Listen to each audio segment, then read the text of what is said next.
SIR-ൽ കണ്ണൂരിൽ കണ്ടെത്താനാവാത്തത് 1 ലക്ഷത്തോളം പേരെ. കരട് വോട്ടർ പട്ടിക പ്രസിദ്ധീകരിച്ചപ്പോൾ 20 ലക്ഷത്തിലധികം വോട്ടർമാരാണ് ജില്ലയിലുള്ളത്. കാര്യമായ പരാതികളില്ലാതെ തന്നെ വോട്ടർ പട്ടിക പരിഷ്കരണ നടപടികൾ നടത്താൻ കഴിഞ്ഞതായി കളക്ടർ അരുൺ കെ വിജയൻ മാധ്യമങ്ങളോട് പറഞ്ഞു.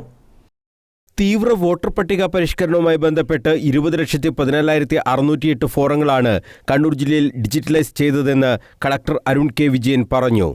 BLOമാർ പലതവണ സന്ദർശനം നടത്തിയിട്ടും കണ്ടെത്താൻ സാധിക്കാത്ത 1 ലക്ഷത്തോളം വോട്ടർമാരാണുള്ളത്. 98,647 പേരെ കണ്ടെത്താൻ കഴിഞ്ഞിട്ടില്ലെന്നാണ് അധികൃതർ വ്യക്തമാക്കുന്നത്. അപ്പോൾ നമ്മുടെ ജില്ലയിലെ കണക്കുകൾ മാത്രമൊന്ന് പെട്ടെന്ന് പറയാം. 21,13,254 ഇലക്ടർ ഫോംസാണ് നമ്മൾ എൻറോൾമെൻറ്റ് ഫോംസാണ് നമ്മൾ ഡിസ്ട്രിബ്യൂട്ട് ചെയ്യുന്നത്. അതിൽ 20,14,608 ഫോമുകൾ നമുക്ക് തിരിച്ച് വാങ്ങിച്ച് കളക്ട് ചെയ്യാനുള്ളൊരു അവസരം ഉണ്ടായിട്ടുണ്ട്. അവരെല്ലാം ഈ പറയുന്ന ഇലക്ടർ റോളിൽ വരും. ഇൻ കേസ് ഇനിയും ലിസ്റ്റിൽ വരണമെങ്കിൽ, കരട് വോട്ടർ പട്ടികയിൽ വരണമെങ്കിൽ അവർക്ക് അവരുടെ ക്ലെയിം ഒബ്ജക്ഷൻ ഇനി വരുന്ന ദിവസങ്ങളിൽ 23-ാം തീയതി മുതൽ നമ്മൾ സ്വീകരിച്ചു കൊടുക്കും. ജാനുവരി 22-ാം തീയതി വരെയാണ് ഈ ക്ലെയിമുകളും ഒബ്ജക്ഷൻസ് എല്ലാം സ്വീകരിക്കുക. അതിൻ്റെ പ്രോസസ്സിങ് നമ്മൾ ഫെബ്രുവരി 14-ാം തീയതി വരെയാണ് നമ്മളതിൻ്റെ പ്രോസസ്സിംഗ് മുന്നോട്ട് പോവുക. SIR-മായി ബന്ധപ്പെട്ട കരട് വോട്ടർ പട്ടിക പ്രസിദ്ധീകരിച്ചു. ജില്ലയിൽ 20,14,608 വോട്ടർമാരാണുള്ളത്. നിലവിൽ വോട്ടർ പട്ടികയിൽ നിന്നും ഒഴിവായവർക്ക് പേര് ചേർക്കുന്നതിന് വീണ്ടും അവസരമുണ്ട്. ഒഴിവാക്കപ്പെട്ടവരുടെ പേര് വിവരങ്ങൾ വെബ്സൈറ്റിൽ നിന്നും ബൂത്ത് അടിസ്ഥാനത്തിൽ പരിശോധിക്കാവുന്നതാണെന്നും കളക്ടർ പറഞ്ഞു.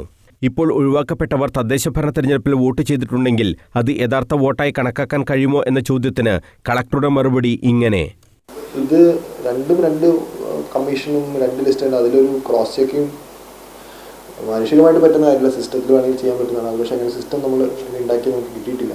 പക്ഷേ പറയാനുള്ളതാണ്, ആരെങ്കിലും ഇതേപോലെ പഞ്ചായത്ത് ഇലക്ഷൻ വോട്ട് ചെയ്തവരാണ്, ഇവിടെ ജീവിച്ചിരിപ്പവരാണ്, അവർക്ക് വോട്ട് ചെയ്യാൻ അധികാരമുള്ളവരാണെങ്കിൽ അവർ നിർബന്ധമായിട്ട് ക്ലെയിം ഫയൽ ചെയ്യണം.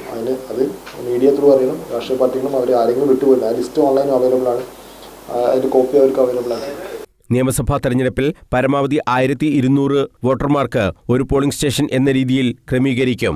പുതുതായി 306 പോളിംഗ് സ്റ്റേഷനുകൾ രൂപീകരിച്ചതായും കളക്ടർ അറിയിച്ചു.